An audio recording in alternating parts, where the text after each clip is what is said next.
नमस्कार साथियों, स्वागत है आप सभी का आपके अपने YouTube channel bright future Hindi classes में। आशा है कि आप सब स्वस्थ होंगे।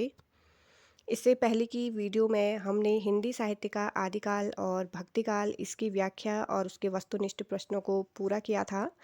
तो आज की इस वीडियो में हम रीतिकाल की व्याख्या देखेंगे और उसी से संबंधित कुछ महत्वपूर्ण चीज़ों को जानेंगे। तो चलिए, जिन्होंने भी मेरी इससे पहले की वीडियो नहीं देखी है वो मेरे डिस्क्रिप्शन बॉक्स में जाकर देख सकते हैं।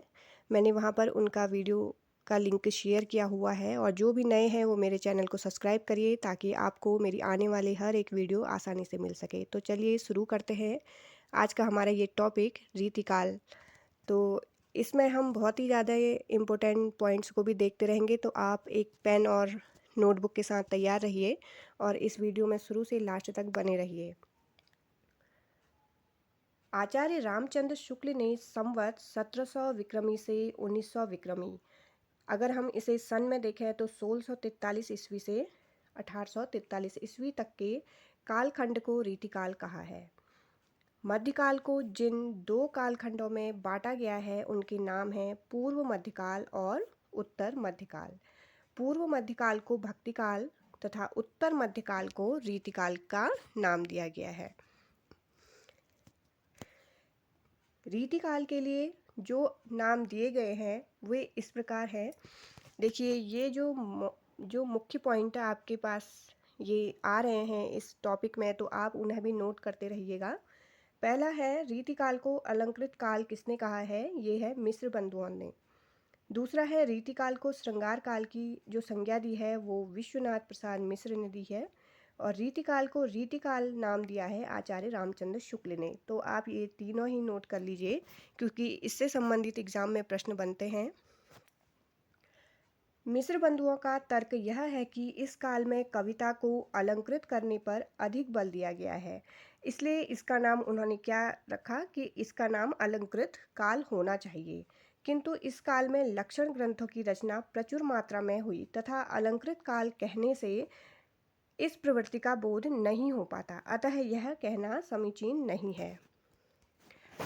श्रृंगार काल कहे जाने के पक्ष में यह तर्क दिया गया है कि इस काल के कवियों की व्यापक प्रवृत्ति श्रृंगार वर्णन की थी, किंतु श्रृंगारी कवियों ने भी काव्यांग निरूपण की ओर रुचि दिखाई है। ऐसी स्थिति में केवल श्रृंगार काल कहने से रीतिकाल की संपूर्ण कविता का बोध नहीं हो पाता। काव्यांग चर्चा इस काल की सामान्य प्रवृत्ति थी और कविगण उसमें वैसा ही आनंद लेते थे जैसा भक्तिकाल में ब्रह्म ज्ञान चर्चा में लिया जाता था। लक्षण ग्रंथों का निर्माण दूसरों को काव्य रचना पद्धति का ज्ञान कराने के उद्देश्य से किया जाता था, अर्थात ये कवि शिक्षक या आचार्य की भूमिका का निर्वाह करने में गौरव का अनुभव करते थे। रीतिकाल में रीति शब्द का प्रयोग काव्यांग निरूपण के अर्थ में हुआ। ऐसे ग्रंथ जिनमें काव्यांगों के लक्षण एवं उदाहरण दिए जाते हैं रीति ग्रंथ कहे जाते हैं। रीतिकाल के अधिकांश कवियों ने रीति निरूपण करते हुए लक्षण ग्रंथ लिखे हैं, अतः इस काल की प्रधान प्रवृत्ति रीति निरूपण को माना जा सकता है। आचार्य शुक्ल ने कालों के नामकरण प्रधान प्रवृत्ति के आधार पर किए हैं, अतः रीति की प्रधानता के कारण इस काल का नामकरण उन्होंने रीतिकाल किया है। तो रीति से उनका तात्पर्य पद्धति, शैली और काव्यांग निरूपण से है। रीतिकाल का प्रारंभ चिंतामणि कृत रसविलास और मतिराम कृत रसरास से माना जा सकता है। यद्यपि इसकी जो रचना है वो 1633 ईस्वी है तथा रीतिकाल के अंतिम कवि जो हैं वो ग्वाल कवि, जिनकी रचना रसरंग जो कि 1853 ईस्वी के आसपास की है, उसे माना जाता है। तो रीतिकाल का प्रारंभ कौन से कवि से माना जाता है, तो ये क्वेश्चन भी बनता है। तो ये माना जाता है चिंतामणि से। और इसके रीतिकाल के जो अंतिम कवि कौन हैं, इस तरह का प्रश्न पूछा जाता है, तो इसके जो अंतिम कवि हैं वो हैं ग्वाल कवि। रीतिकाल को समझने से पहले हमने उस समय की जो सामाजिक और सांस्कृतिक पृष्ठभूमि थी उसे भी जानना होगा। तो सबसे पहले उस समय की जो राजनीतिक परिस्थिति कैसी थी। रीतिकाल ने मुगलों का वैभव काल पराभव काल एवं अंग्रेजों का उदय काल देखा है। शाहजहां ने ताजमहल एवं मयूर सिंहासन जैसे वैभव के प्रतीक निर्मित कराए, किंतु 1658 ईस्वी में उसके पुत्रों औरंगजेब और दारा शिकोह में सत्ता संघर्ष प्रारंभ हो गया। दारा की हत्या कर औरंगजेब ने सत्ता पर अधिकार किया, किंतु उसकी धार्मिक असहिष्णुता के कारण जागीरदारों एवं हिंदू राजाओं ने उपद्रव प्रारंभ कर दिए। उसके शासन का अधिकांश समय इन उपद्रवों को दबाने में ही व्यतीत हुआ। 1707 ईस्वी में औरंगजेब की मृत्यु के बाद उसका द्वितीय पुत्र शाह आलम गद्दी पर बैठा और 1712 ईस्वी से मुगल साम्राज्य का पतन उस समय प्रारंभ हो गया था। अगले 50 वर्षों तक अस्थिरता बनी रही थी और छोटे छोटे जागीरदारों ने भी अपने को स्वतंत्र घोषित कर दिया। विलास वृत्ति में बढ़ोतरी हुई, केंद्रीय सत्ता की पकड़ ढीली हो गई। 1738 ईस्वी में नादिर शाह के आक्रमण ने मुगल साम्राज्य की नींव हिला दी और रही सही जो कसर थी वो 1761 ईस्वी में अहमद शाह अब्दाली के आक्रमण ने पूरी कर दी थी। विदेशी व्यापारियों के विशेषतः अंग्रेजों ने इस स्थिति का पूरा लाभ उठाया और धीरे धीरे शक्ति संचय करके वे 1803 ईस्वी तक लगभग समस्त उत्तरी भारत पर अपना आधिपत्य जमा बैठे। वास्तविक सत्ता अंग्रेजों के हाथ में आ गई और मुगल सम्राट नाम मात्र के शासक रह गए थे। 1857 ईस्वी में प्रथम स्वतंत्रता संग्राम के दौरान यह प्रयास हुआ कि मुगलों को पुनः सत्ता पर स्थापित एवं प्रतिष्ठित किया जाए, पर ये प्रयास असफल हो गए थे। अवध के विलासी शासकों का अंत भी मुगलों के सदृश रहा। राजपुताने में भी विलास एवं बहुपत्नी प्रथा के कारण छोटे छोटे साम्राज्य धीरे धीरे कारुणिक अंत की ओर अग्रसर हुए। तो उस समय की जो राजनीतिक परिस्थिति थी वो बहुत ही खराब स्थिति में पहुंच चुकी थी। दूसरा, उस समय जो सामाजिक परिस्थितियां थी वो कैसी थी? सामंतवादी प्रवृत्ति का बोलबाला इस काल में था और सामंतवाद के दोष सर्वत्र व्याप्त थे। एक ओर विलासी शासकों, सामंतों, अधिकारियों एवं मनसबदारों का बोलबाला था, तो दूसरी ओर गरीब जनता पिस रही थी। विलासिता की बढ़ती प्रवृत्ति के कारण नारी को संपत्ति माना जाने लगा। मध्यम वर्ग भी उन्हीं के अनुकरण में लीन रहता था। निष्कर्ष यह है कि समाज का नैतिक अंकुश शिथिल हो गया था एवं विलास वृत्ति की प्रधानता सर्वत्र व्याप्त थी। तीसरा है, उस समय की सांस्कृतिक परिस्थितियां कैसी थी? तो अकबर, जहांगीर एवं शाहजहां की उदार नीति के कारण हिंदू मुस्लिम संस्कृतियों में जो समन्वय हुआ था वह औरंगजेब की कट्टर धार्मिक नीति के कारण छिन्न भिन्न हो गया था। मंदिरों मठों के जो पीठाधीश भी वो भी क्या हो गए थे? लोभी प्रवृत्ति के कारण राजाओं और सेठों को गुरु दीक्षा देकर भौतिक लाभ प्राप्त कर रहे थे। रामकृष्ण की लीलाओं में अपने विलासी जीवन की संगति खोजी जा रही थी। हिंदू और मुसलमान दोनों ही धर्म के मूलभूत सिद्धांतों से दूर हटकर कर्मकांड एवं बाह्य आडंबरों तक सीमित रह गए थे। लोग अपनी विलासी मनोवृत्तियों को पूर्ण करने की मनोकामना से हिंदू मंदिरों एवं पीरों के तकियों पर जाने लगे थे। धर्म स्थान भ्रष्टाचार एवं पापाचार के केंद्र बन गए थे। इस काल में चित्रकला, स्थापत्य कला एवं संगीत कला का विशिष्ट स्थान रहा। मुगलों की राजकीय भाषा फारसी थी, किंतु काव्य भाषा के रूप में ब्रज भाषा प्रतिष्ठित थी। इस युग की चित्रकला राजसी ठाट बाट तथा जनजीवन दोनों का चित्रण करती दिखाई पड़ती है, जिससे साहित्य और कला का बहुमुखी विकास हुआ था। तो उस समय की जो काव्य भाषा थी वो कौन सी थी? ब्रज भाषा थी।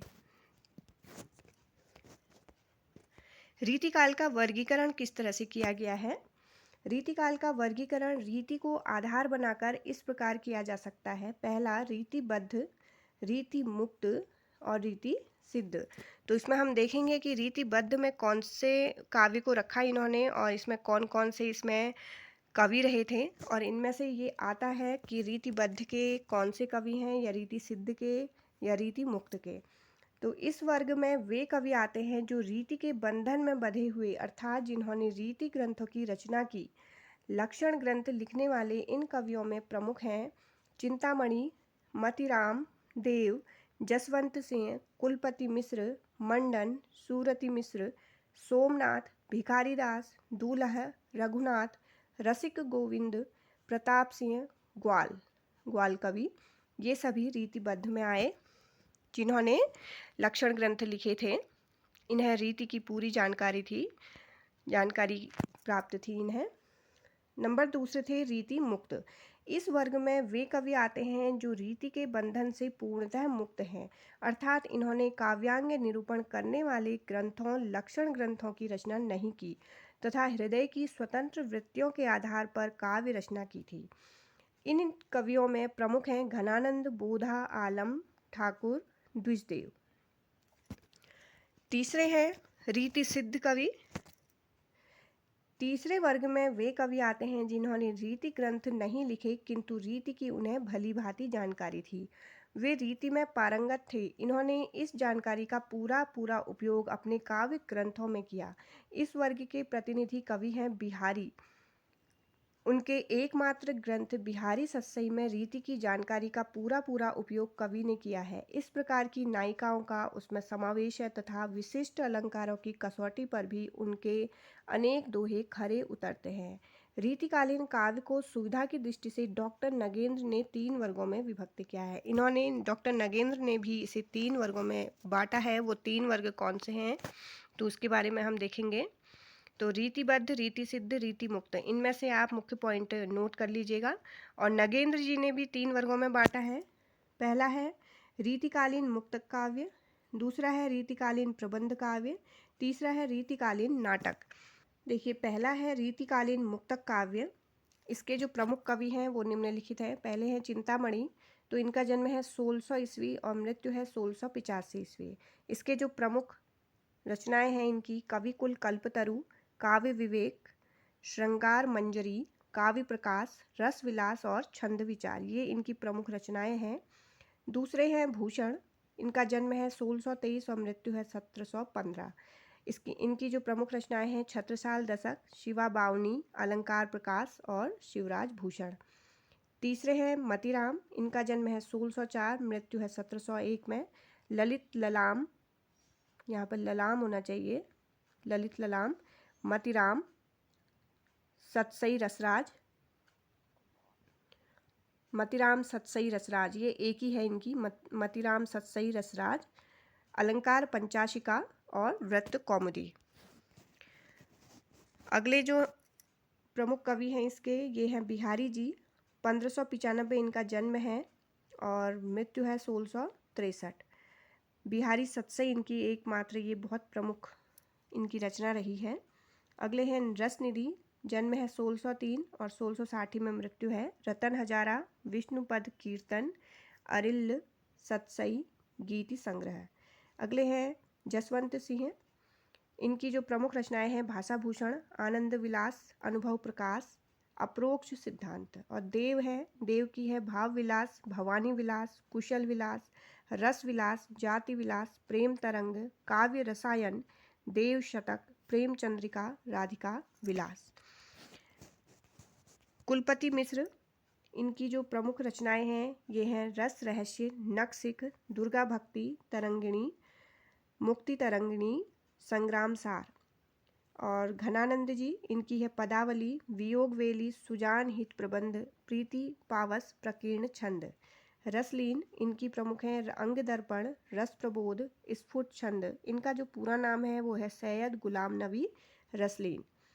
अगले जो प्रमुख इस वर्ग के कवि हैं वो हैं सोमनाथ। रस पीयूष निधि, श्रृंगार विलास, प्रेम पचीसी। भिखारी दास की है काव्य निर्णय, श्रृंगार निर्णय, रस सारांश, छंद प्रकाश। पद्माकर हैं, इनकी है जगत विनोद, पद्माभरण, गंगा लहरी, प्रबोध पचासा, प्रताप सिंह विरुदावली। अगले हैं प्रताप शाही, इनकी है व्यंग्यार्थ कौमुदी, काव्य विलास, श्रृंगार मंजरी, श्रृंगार शिरोमणि, काव्य विनोद और अलंकार। तो देखिए, ये जो थे रीति मुक्त के थे ये प्रमुख कवि। अगले हैं रीति काल के जो प्रमुख प्रबंध काव्य रहे थे, ये है पहले चिंतामणि, तो चिंतामणि जी ने मुक्तक में भी लिखी थी, मुक्तक काव्य भी लिखे हुए थे। और इसमें हम इनके प्रबंध काव्य देखिए, रामायण, कृष्णचरित, रामाश्वमेध। दूसरे हैं कुलपति मिश्र, तो इनके जो प्रबंध काव्य है वो है संग्राम सार। तीसरे हैं लाल कवि, इनकी है छत्र प्रकाश। चौथे हैं सुरति मिश्र, इनकी है रामचरित और श्री कृष्णचरित। अगले हैं सोमनाथ, इन्होंने लिखी है प्रबंध काव्य में पंचाध्यायी और सुजान विलास। पद्माकर, इन्होंने लिखी है हिम्मत बहादुर विरुदावली, ये प्रबंध काव्य है इनका। ग्वाल कवि जो है उन्होंने हमीर हट लिखा है। तो इस तरह से ये रीतिकाल के प्रमुख प्रबंध काव्य रहे हैं, जो कि डॉक्टर नगेंद्र के अनुसार इन्होंने विभाजित किया हुआ है। डॉक्टर नगेंद्र के अनुसार जो रीतिकालीन जो नाटकों में रहे वो थे जसवंत सिंह, प्रबोध चंद्रोदय नाटक लिखा है इन्होंने। दूसरे हैं नेवान, इन्होंने शकुंतला नाटक लिखा है। सोमनाथ, इन्होंने माधव विनोद नाटक लिखा है। और देव हैं, देव माया प्रपंच नाटक लिखा है देव ने। ब्रजवासी दास ने प्रबोध चंद्रोदय नाटक लिखा हुआ है। तो आप चाहे तो इनमें से ये रचनाएं और इनके रचनाकारों को आप नोट कर सकते हैं, क्योंकि इनमें से भी प्रश्न बनते हैं। अगला जो इसमें टॉपिक है वो रीतिकालीन कवियों का आचार्यत्व है। किस तरह से उन्होंने अपनी रचनाएं करी, उन्हें आचार्य की श्रेणी में रखा जाए या नहीं। हिंदी में लक्षण ग्रंथों की परिपाटी पर रचना करने वाली जो सैकड़ों कवि हुए, वे आचार्य कोटि में नहीं आ सकते थे, वे वास्तव में कवि ही थे, ऐसा कहकर आचार्य रामचंद्र शुक्ल ने इन रीतिकालीन लक्षण ग्रंथकारों के आचार्यत्व पर प्रश्न चिन्ह लगा दिया है। उनका मत है कि, अब वो अपनी ये बात क्यों कहते थे उसके लिए यहाँ पर कुछ पॉइंट्स उन्होंने दिए हुए हैं। और ये जो परिभाषा है, ये जो उनका कथन है, ये भी एग्ज़ाम में पूछा जाता है। तो ये जो कथन बोला है रीतिकालीन कवियों के लिए, ये भी एग्ज़ाम में पूछा जाता है। ये आचार्य शुक्ल जी का मत है उनके लिए। पहला उन्होंने जो पॉइंट बोला था, आचार्यत्व के लिए जिस सूक्ष्म विवेचन शक्ति एवं पर्यालोचन शक्ति की आवश्यकता होती है, उसका अभाव इन कवियों में था। दूसरा उन्होंने बोला था कि काव्यांगों का विस्तृत विवेचन, तर्क द्वारा खंडन मंडन एवं नवीन सिद्धांतों का प्रतिपादन भी हिंदी रीति ग्रंथों में नहीं हुआ। तीसरा, काव्यांगों के सुव्यवस्थित एवं तर्कपूर्ण विवेचन के लिए सुविकसित गद्य का होना अनिवार्य है, किंतु उस समय तक गद्य का विकास न हो सकने के कारण पद्य में ही विवेचन होता था, जो अपर्याप्त था। परिणामतः विषय का स्पष्टीकरण नहीं हो पाता था। चौथा, एक दोहे में अपर्याप्त लक्षण देकर वे उसके उदाहरण देने में प्रवृत्त हो जाते थे। परिणामतः अलंकार आदि के स्वरूप का ठीक ठीक बोध नहीं हो पाता। कहीं कहीं तो उदाहरण भी गलत दिए गए हैं। पांचवा, इन्होंने केवल श्रृंगार रस के विवेचन में ही रुचि ली है, अन्य रसों की प्रायः उपेक्षा की गई है। इस प्रकार इनका रीति विवेचन एकांगी, एक पक्षीय और अधूरा है।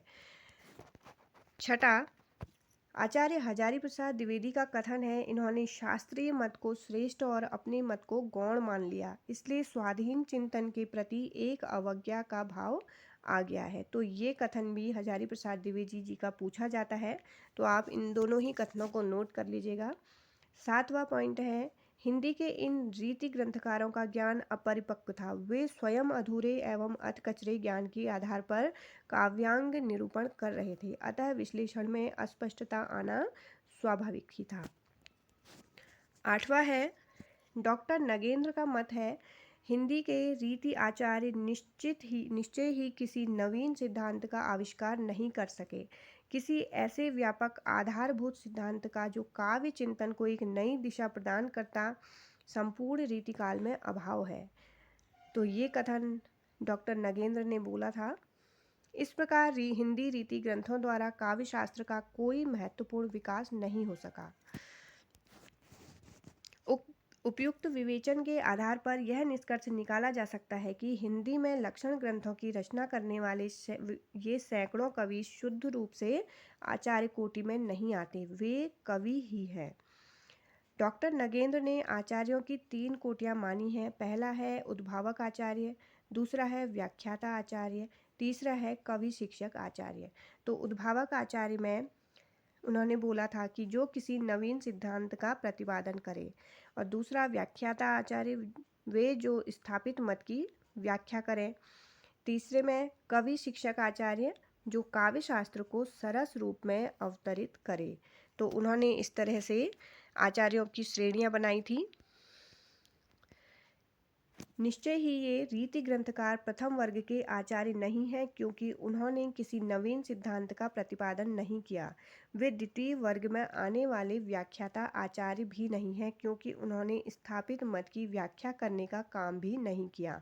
ये वस्तुतः तृतीय वर्ग के कवि शिक्षक आचार्य माने जा सकते हैं, क्योंकि उन्होंने लक्षण ग्रंथ लिखकर काव्य शास्त्र की परंपरा को सरस रूप में हिंदी में अवतरित करने का सराहनीय कार्य अवश्य किया था।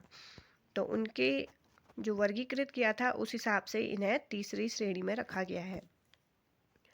रीतिकालीन कवियों की जो प्रमुख प्रवृत्तियां हैं वो कौन कौन सी रही हैं? पहला, इस काल का मुख्य विषय श्रृंगार रस है। प्रेम, नायिका भेद, नायक नायिका के मिलन विरह का सुंदर चित्रण मिलता है।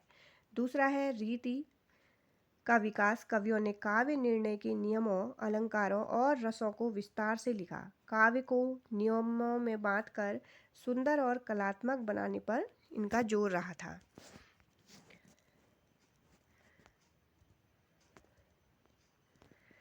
तीसरा है अलंकारों व सौंदर्य चित्रण की प्रचुरता रही। उपमा, रूपक, उत्प्रेक्षा आदि अलंकारों का खूब प्रयोग हुआ। प्रकृति, स्त्री सौंदर्य और भावों को अत्यंत सुंदर और सजावटी शैली में इन्होंने व्यक्त किया था। चौथा है नायिका भेद और नक्शिक तक इन्होंने क्या किया, इसका सौंदर्य वर्णन इनका बहुत ज़्यादा प्रसिद्ध रहा है। पांचवा, कई कवि राजाओं और रईसों के दरबारों में रहते थे, आश्रयदाताओं के उसमें रहते थे ये, इसलिए उनकी कविताओं में दरबारी रीति रिवाज, विलासिता, सौंदर्य, प्रेम आदि का चित्रण अधिक है। छठी जो प्रवृत्ति रही इस काल की वो थी, इस काल में भक्ति भाव कम और लौकिक प्रेम कैसा था, बहुत ज़्यादा था। प्रमुख भाषा ब्रज भाषा रही इनकी, और काव्य की भाषा को अत्यंत मधुर और कलात्मक बनाने का प्रयास रहा था। रीतिकाल के यहाँ पर कुछ प्रमुख कवि हैं। पहले हैं केशवदास, जिनका जन्म है 1560, मृत्यु है 1617। तो आप इनका जन्म वर्ष भी देख लीजिएगा केशवदास जी का। आचार्य केशवदास को आचार्य रामचंद्र शुक्ल ने समय विभाग की दृष्टि से यद्यपि भक्ति काल में स्थान दिया है, तथापि प्रवृत्ति की दृष्टि से वे रीतिकाल के अंतर्गत आते हैं। वस्तुतः केशव से हिंदी की रीति परंपरा प्रारंभ होती है। वे हिंदी के प्रमुख अलंकारवादी आचार्य माने जाते हैं। केशव का जो जन्म है वो 1560 में और मृत्यु है 1617 में। ये ओरछा नरेश महाराज राम सिंह के भाई इंद्रजीत के आश्रय में रहते थे। केशव को अलंकारवादी इसलिए कहा जाता है क्योंकि ये अलंकारहीन कविता को सुंदर ही नहीं मानते थे। तो इनकी एक कविता की लाइन है, यद्यपि सुजाति सुलक्षणी सुबरन सरस सुव्रत भूषण बिनु न विराजई कविता बनिता मित्र। तो इन्होंने बिना अलंकार की जो कविता है उसे वो सुंदर नहीं मानते थे, उसे वो हीन स्थिति में समझते थे। आचार्य केशवदास के लिखे 9 ग्रंथों के नाम इस प्रकार हैं। पहला है रसिक प्रिया, दूसरा है रामचंद्रिका, तीसरा है कवि प्रिया, चौथी है रतन बावनी, पांचवा है वीर सिंह देवचरित, छठी है विज्ञान गीता, सातवीं है जहांगीर जस चंद्रिका, आठवां है नखशिख और 9 है छंदमाला। तो इनके ये प्रमुख ग्रंथ हैं। इसमें से रसिक प्रिया, कवि प्रिया और छंदमाला ये रीति परक ग्रंथ हैं। रसिक प्रिया 16 प्रकाशों में विभक्त लक्षण ग्रंथ हैं, जिसका मूल प्रतिपाद्य श्रृंगार विवेचन है। इस ग्रंथ के 13 प्रकाशों में तो श्रृंगार चर्चा है तथा शेष 3 प्रकाशों में अन्य रसों, वृत्तियों एवं काव्य दोषों का विवेचन है। कवि प्रिया की रचना केशव ने अपने आश्रयदाता राजा इंद्रजीत सिंह की राज नर्तकी राय प्रवीण को काव्य शिक्षा देने के उद्देश्य से की थी। अलंकार निरूपण के साथ साथ इसमें काव्य रीति, काव्य दोष आदि का भी विशद विवेचन है। केशव के आचार्यत्व एवं कवित्व की पूर्ण अभिव्यक्ति इसी ग्रंथ में हुई है। छंदमाला में कवि ने 77 छंदों के लक्षण और उदाहरण इसमें इन्होंने दिए हैं। रामचंद्रिका केशवदास द्वारा राम कथा पर लिखा गया एक उत्कृष्ट महाकाव्य है, जबकि विज्ञान गीता एक आध्यात्मिक ग्रंथ है जिसमें कवि के दार्शनिक विचारों को अभिव्यक्ति मिलती है। केशव ने अलंकार विवेचन दंडी के काव्यादर्श तथा केशव मिश्र द्वारा रचित अलंकार शेखर नामक संस्कृत ग्रंथों के आधार पर किया है। केशव द्वारा किया गया अलंकार विवेचन यद्यपि सूक्ष्म एवं व्यापक है, तथापि कुछ अलंकारों के लक्षण अस्पष्ट हैं तथा लक्षण और उदाहरण में असंगति मिलती है। केशव की कविता में अलंकरण, चमत्कार प्रदर्शन और पांडित्य प्रदर्शन की प्रमुखता रही है। उनकी कविता में क्लिष्टता आ गई है, जिसके कारण उन्हें क्या कहा जाता है, कठिन काव्य का प्रेत। उनकी कविता की क्लिष्टता के विषय में यह उक्ति प्रायः कही जाती है। आचार्य शुक्ल ने उनके संबंध में कहा है कि केशव को कवि हृदय नहीं मिला था। उन्होंने इतने ज़्यादा अलंकारों का प्रयोग कर दिया था जिससे किसी भी उनके जो काव्य था तो उसमें थोड़ी सी क्या हो गई थी, कठोरता आ गई थी, क्लिष्टता आ गई थी। उनमें वह सहृदयता और भावुकता न थी जो एक कवि में होनी चाहिए। कवि कर्म में सफलता के लिए भाषा पर जैसा अधिकार होना चाहिए वैसा उन्हें प्राप्त न था। केशव केवल उक्ति वैचित्र एवं शब्द क्रीड़ा के प्रेमी थे। तो ये एग्जाम के लिए बहुत ही महत्वपूर्ण ये कथन है शुक्ल जी का केशव के लिए, तो इसे आप नोट कर सकते हैं। दूसरे कवि रहे भूषण, जो कि बहुत ही ज़्यादा प्रसिद्ध वीर काव्य रचना करने वाले कवि थे रीतिकाल में। भूषण का जो जन्म है 1613 ईस्वी और मृत्यु है 1715 ईस्वी। भूषण छत्रपति शिवाजी और पन्ना के राजा छत्रसाल बुंदेला के आश्रय में रहने वाले ऐसे रीतिकालीन कवि हैं जिन्होंने वीर रस की कविताएं लिखकर अपूर्व ख्याति अर्जित की। चित्रकूट के राजा रुद्रशाह सोलंकी ने इन्हें भूषण की उपाधि दी थी और वे इस नाम से इतने प्रसिद्ध हुए कि इनका वास्तविक नाम ही किसी को नहीं पता। इनका जो जन्म काल है वो 1613 ईस्वी में माना गया है और भूषण के विषय में यह कहा जाता है कि इनकी पालकी में स्वयं महाराज छत्रसाल ने अपना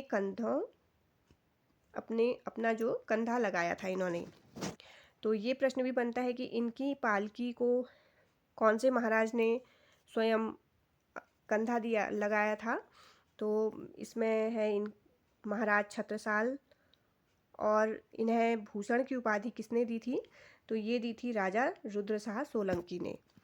तो इसमें से जो प्रमुख पॉइंट हैं उन्हें आप नोट करते चलिए। भूषण ने जिन दो नायकों को अपने वीर काव्य का विषय बनाया वे अन्याय दमन में तत्पर हिंदू धर्म के संरक्षक दो इतिहास प्रसिद्ध वीर महाराज शिवाजी एवं छत्रसाल बुंदेला थे। अतः उनके द्वारा वर्णित प्रशस्तियां रीतिकाल के अन्य कवियों जैसी झूठी खुशामद नहीं थी, अपितु भूषण के उद्गार सारी जनता के हृदय की संपत्ति बन गए थे। आचार्य शुक्ल के अनुसार इन दो वीरों का जिस उत्साह के साथ सारी हिंदू जनता स्मरण करती है उसी की व्यंजना भूषण ने की है। वे हिंदू जाति के प्रतिनिधि कवि हैं। तो इन कथनों को भी आप नोट करते चलिए। भूषण ने शिवराज भूषण और शिवा बावनी की रचना महाराज शिवाजी के आश्रय में रहकर की। इनमें से शिवराज भूषण अलंकार ग्रंथ है जिसमें 105 अलंकारों के लक्षण और उदाहरण जयदेव कृत चंद्रालोक के आधार पर दिए गए हैं। अलंकारों के लक्षण दोहों में तथा उदाहरण कवित्व सवैयों में हैं। उदाहरण कहीं कहीं लक्षण के अनुरूप नहीं है। छत्रसाल दशक में महाराज छत्रसाल की वीरता का वर्णन है तो शिवा बावनी में शिवाजी का बखान है। अब तक भूषण के लिखे उक्त 3 ग्रंथ ही उपलब्ध हुए हैं। कुछ लोग इनके लिखे 3 और ग्रंथों का उल्लेख करते हैं जिनके नाम हैं भूषण उल्लास, दूषण उल्लास और भूषण हजारा। भूषण की ख्याति आचार्य के रूप में उतनी नहीं है जितनी वीर रस के कवि के रूप में है। युग धर्म के अनुरूप उन्होंने अलंकार विषयक ग्रंथ अवश्य लिखा, तथापि मूलतः वे ओजस्वी कवि ही हैं। उनकी भाषा ओजपूर्ण तो है किंतु वह अव्यवस्थित है। उनकी कविता में राष्ट्रीयता विद्यमान है। वे भारतीय संस्कृति के रक्षकों की प्रशंसा में छंद लिखने वाले कवि के रूप में समग्र हिंदू जनता के द्वारा सराहे गए कवि हैं। अगले जो प्रमुख कवि हैं रीतिकाल के वो बिहारी लाल हैं। इनका जन्म 1595 और मृत्यु 1663 ईस्वी। बिहारी रीतिकाल के सर्वश्रेष्ठ कवि हैं, जिनका जन्म 1595 ईस्वी में ग्वालियर में हुआ था। बिहारी के एकमात्र ग्रंथ का नाम बिहारी सतसई है, जिसकी रचना सन 1662 में हुई थी और देखिए 1663 में इनकी मृत्यु हो गई थी। बिहारी का देहावसान 63 में हुआ था और बिहारी ने यद्यपि कोई लक्षण ग्रंथ नहीं लिखा था, तथापि उन्हें रीति शास्त्र की अच्छी जानकारी थी, जिसका उपयोग उन्होंने अपनी सतसई में किया। बिहारी की ख्याति का मूल आधार उनका अन्यतम ग्रंथ बिहारी सतसई है, जिसमें कुल मिलाकर 713 दोहे हैं और किसी किसी पुस्तक में 719 दोहों का भी जिक्र है। इस ग्रंथ का निर्माण गाथा सप्तशती, अमरूक शतक, आर्या सप्तशती की प्रेरणा से हुआ है। बिहारी जयपुर के मिर्जा राजा जयसिंह के दरबारी कवि थे। कहा जाता है कि जिस समय बिहारी जयपुर में पहुंचे, उस समय महाराज जयसिंह अपनी छोटी रानी के प्रेम में इतने ज़्यादा आसक्त थे कि राजकाज भूलकर महल से बाहर तक न निकलते थे। तब बिहारी ने यह दोहा लिखकर उनके पास भिजवा दिया। बिहारी ने बोला, नहीं पराग नहीं मधुर मधु, नहीं विकास इहि काल, अली कली ही सो विंध्यो, आगे कौन हवाल। इस दोहे में जो निहित व्यंग्यार्थ है, उनके लिए जो व्यंग्य बोला था बिहारी ने, उसे समझकर राजा जयसिंह ने तुरंत बाहर निकल आए वहाँ से और राजकाज में वो संलग्न हो गए। तब से बिहारी का मान बहुत ज़्यादा बढ़ गया। राजा ने उन्हें ऐसे ही सरस दोहे बनाने का निर्देश दिया और प्रत्येक दोहे के बदले उन्हें एक अशर्फी भी दी जाने लगी। बिहारी सतसई मूलतः श्रृंगार रस से ओतप्रोत मुक्तक काव्य है, जिसका प्रत्येक दोहा हिंदी साहित्य का एक एक रत्न माना जाता है। बिहारी सतसई का संपादन ब्रजभाषा मर्मज्ञ बाबू जगन्नाथ दास रत्नाकर ने बिहारी रत्नाकर नाम से किया। तो ये मुख्य आपके लिए पॉइंट है कि बिहारी रत्नाकर नाम से किसने संपादन किया था बिहारी सतसई का, तो ये थे बाबू जगन्नाथ दास रत्नाकर। मुक्तक कविता में जो गुण होने चाहिए वे सभी बिहारी सतसई में उपलब्ध होते हैं। मुक्तक में प्रबंध के समान रस की धारा नहीं रहती, अपितु इसमें तो रस के ऐसे छोटे छींटे पड़ते हैं कि हृदय कलिका थोड़ी देर के लिए खिल उठती है। यदि प्रबंध काव्य एक विस्तृत वनस्थली है, तो मुक्तक एक चुना हुआ गुलदस्ता है। ने यह कहकर मुक्तक काव्य की कसौटी का निर्धारण कर दिया है तथा बिहारी सतसई इस कसौटी पर पूर्णतः खरी उतरती है। वे आगे पुनः कहते हैं कि जिस कवि में कल्पना की समाहार शक्ति के साथ भाषा की समाज शक्ति जितनी ही अधिक होगी, उतनी ही वह मुक्तक काव्य की रचना में सफल होगा। यह क्षमता बिहारी में पूर्ण रूप से विद्यमान थी। अगले जो प्रसिद्ध कवि हैं वो देव कवि हैं। जन्म है 1673 और मृत्यु है 1767। कवि देव का पूरा नाम देवदत्त था तथा ये इटावा के रहने वाले थे। इनका जन्म 1673 ईस्वी में हुआ था तथा इन्होंने अनेक राजा रजवाड़ों का आश्रय प्राप्त किया था। इनकी मृत्यु अनुमानतः 1767 ईस्वी के आसपास हुई। देव को कोई अच्छा उदार आश्रयदाता नहीं मिला जहाँ ये टिककर रहते। परिणामतः ये बराबर अपना आश्रयदाता बदलने को विवश हुए। देव एक समर्थ कवि एवं प्रतिभा संपन्न आचार्य के रूप में समादृत रहे हैं। आचार्यत्व की अपेक्षा देव का कवित्व अधिक सशक्त है। इनके काव्य का मूल विषय श्रृंगार रहा है। इनकी रचनाओं में कल्पना की चारुता और अर्थ वैभव का सुंदर सामंजस्य हुआ है। देव ने प्रचुर मात्रा में ग्रंथों की रचना की, जिनकी संख्या कुछ लोग 72 बताते हैं, किंतु अभी तक केवल 15 ग्रंथ ही उपलब्ध हुए हैं, जिनके नाम देखिए। भावविलास, इस ग्रंथ को इन्होंने औरंगजेब के बड़े पुत्र आजम शाह को सुनाया था, जो हिंदी कविता के प्रेमी थे। दूसरे हैं अष्टयाम, यह ग्रंथ भी अजय शाहू को इन्होंने सुनाया था। तीसरी रचना है भवानी विलास, भवानी दत्त वैश्य के नाम पर इन्होंने लिखा है ये। चौथा है कुशल विलास, फफूंद रियासत के राजा कुशल सिंह के नाम पर लिखा है। छठा है जाति विलास, भिन्न भिन्न प्रांतों एवं जातियों की स्त्रियों का इसमें वर्णन है। रस विलास, राजा भोगीलाल के आश्रय में इन्होंने लिखा है इसे। आठवीं रचना है राग रत्नाकर, जो कि संगीत विषयक लक्षण ग्रंथ है। नवा है देव शतक, अध्यात्म विषयक ग्रंथ है ये, जिसमें जीवन और जगत की असारता का चित्रण है। 10वां है देव चरित्र, कृष्ण के जीवन पर आधारित ये प्रबंध काव्य है। 11वां है शब्द रसायन, लक्षण ग्रंथ है तथा सर्वांग निरूपण रीति ग्रंथ है। 12वां है सुजान विनोद, सुजान मणि के आश्रय में इन्होंने लिखा है। 13वां है सुख सागर तरंग, रस नायिका भेद आदि से संबंध कवित्व सवैयों का इसमें संग्रह है। 14वां है देव माया प्रपंच, इसमें प्रबोध चंद्रोदय नामक संस्कृत नाटक का ये पद्यानुवाद है। अगले जो प्रमुख कवि रहे वो घनानंद थे। इनका जन्म देखिए 1689 में जन्म है और 1739 में मृत्यु है। घनानंद रीति मुक्त धारा के श्रृंगारी कवि हैं। ये दिल्ली के बादशाह मोहम्मद शाह के यहाँ मीर मुंशी थे और जाति के कायस्थ थे। ये सुजान नामक वेश्या से ये प्रेम करते थे। एक दिन दरबार के कुचक्रियों ने बादशाह से कहा कि मीर मुंशी साहब गाते बहुत अच्छा है। जब बादशाह ने इन्हें गाना सुनाने को कहा तो ये टाल मटोल करने लगे।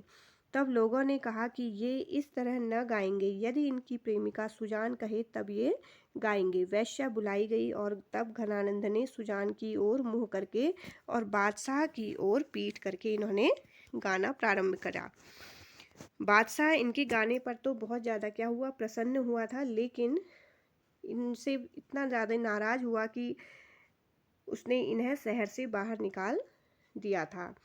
जब इन्होंने सुजान से अपने साथ चलने को कहा तो इन्होंने इनकार कर दिया। इस पर इन्हें वैराग्य उत्पन्न हो गया और ये वृंदावन आकर निम्बार्क संप्रदाय के वैष्णवन हो गए थे। नादिर शाह के आक्रमण के समय हुए कत्लेआम में ये मारे गए। लोगों ने नादिर शाह के सैनिकों से कहा कि वृंदावन में बादशाह का मीर मुंशी रहता है, उसके पास बहुत सा माल होगा। सिपाहियों ने इन्हें जाकर घेर लिया और उनसे जर जर जर अर्थात धन धन धन कहा तो इन्होंने शब्द को उल्टा करके क्या बोल दिया, रज रज रज, और उन्होंने 3 मुट्ठी धूल उन सैनिकों पर फेंक दी। सैनिकों ने क्रोध से इनका हाथ काट दिया और इनकी उससे क्या हो गई थी, मृत्यु हो गई थी। घनानंद की कविता में सुजान शब्द का बारंबार प्रयोग हुआ है, जो कहीं तो कृष्णवाची है तो कहीं वो सुजान नामक उस वेश्या के लिए है जो इनकी प्रेयसी थी। और इनके जो 5 ग्रंथ हैं वो कौन कौन से हैं देखिए, सुजान सागर, विरह लीला, लोकसार, रस केलीवल्ली और कृपाकांड। और घनानंद के विषय में उल्लेखनीय तथ्य इस प्रकार है। पहला, प्रेम मार्ग का ऐसा प्रवीण और धीर पथिक जमाजी का ऐसा दावा रखने वाला ब्रजभाषा का दूसरा कवि नहीं हुआ। दूसरा है, भाषा पर जैसा अचूक अधिकार घनानंद का था वैसा किसी और कवि का नहीं। तीसरा है, घनानंद उन बिरले कवियों में हैं जो भाषा की लाक्षणिक पदावली की शक्ति से परिचित हैं। आचार्य शुक्ल के अनुसार भाषा के लक्षक एवं व्यंजक बल की सीमा कहाँ तक है, इसकी पूरी परख इन्हीं को थी। तो ये कथन शुक्ल जी का है घनानंद के लिए, तो इसे भी आप नोट कर लीजिएगा। चौथा है पॉइंट, घनानंद ने यद्यपि संयोग और वियोग दोनों का चित्रण किया है तथापि इनका वियोग वर्णन अति प्रसिद्ध है। घनानंद के वियोग वर्णन अति प्रसिद्ध रहे हैं। अगले जो रीतिकाल के प्रमुख कवि थे वो पद्माकर थे। जन्म है 1753 और मृत्यु है 1833। रीतिकाल के कवियों में पद्माकर का नाम आदर से लिया जाता है। बिहारी के बाद ये सर्वाधिक लोकप्रिय कवि रीतिकाल के हैं। इनकी जैसी लोकप्रियता बहुत कम कवियों को प्राप्त होती है। पद्माकर के पिता मोहनलाल भट्ट एक महान विद्वान एवं कवि थे। पद्माकर का जन्म बांदा में 1753 ईस्वी में हुआ और 80 वर्ष की आयु पाकर 1833 में इनका स्वर्गवास हुआ था। पद्माकर किसी एक स्थान पर टिककर नहीं रह पाए। हिम्मत बहादुर अवध के बादशाह की सेना के बड़े अधिकारी थे। उनकी वीरता पर मुग्ध होकर पद्माकर ने हिम्मत बहादुर विरुदावली की रचना की। यह वीर रस की फड़कती हुई रचना है। सतारा के महाराज रघुनाथ राव से इन्हें 1 हाथी, 1 लाख रुपया और 10 गांव प्राप्त हुए थे। तत्पश्चात पद्माकर जयपुर के महाराज प्रताप सिंह के यहाँ रहे। उनके पुत्र जगत सिंह के संरक्षण में रहकर पद्माकर ने अपने प्रसिद्ध ग्रंथ जगत विनोद की रचना की। यहीं पर इन्होंने अपने अलंकार ग्रंथ पद्माभरण की रचना की। महाराज जगत सिंह के स्वर्गवास के बाद ये ग्वालियर के महाराज दौलत राव सिंधिया के दरबार में भी रहे थे। हितोपदेश का भाषा अनुवाद इन्होंने ग्वालियर में रहकर किया।